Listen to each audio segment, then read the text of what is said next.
Sri Yesus Sang Putra Daud Panglimbang 5 menit dina Jemuah Legi tanggal 5 Desember tahun 2020 kapethik saka Injil Matius bab 9 ayat 17 tekan ayat 31.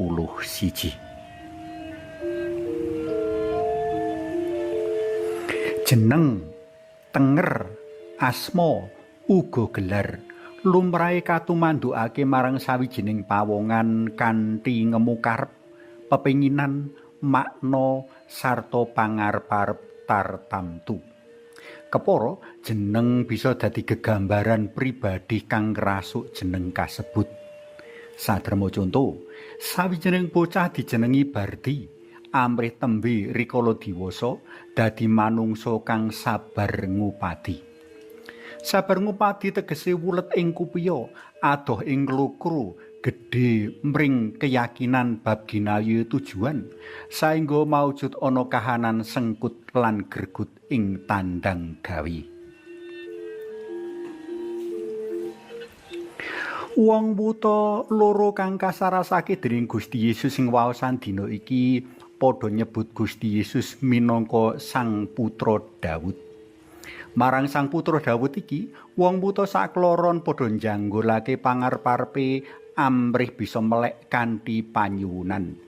Nyuwun kawelasan duh putraning Daud. Njur sapa to sak temene Sang Putra Daud iki?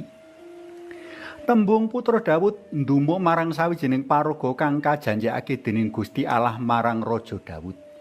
Paraga kang uga mujudake tedhak turune Raja Daud mau bakal mengku kuwasa sak lawas-lawase. Putra Daud uga bisa kamangerteni minangka Mesias, Sang Jinebadan utawa Sang Kristus. Ya Sang Mesias iki kang bakal mulihake kamisuwurane bangsa Israel kaya dek panguasane kacekel dening Prabu Daud buyute biyen, kepara luwih saka iku. Daya kuwasa Sang Mesias ora amung winates kuwasa kadonyan wae, ananging kuwasa kang tanpa winates lan tanpa wangenan, alias daya kuwasa langgeng. Amung daya kuwasa rohani kang sipate langgeng. Kagayutake karo kang katindakake dening wong wuta sakloron.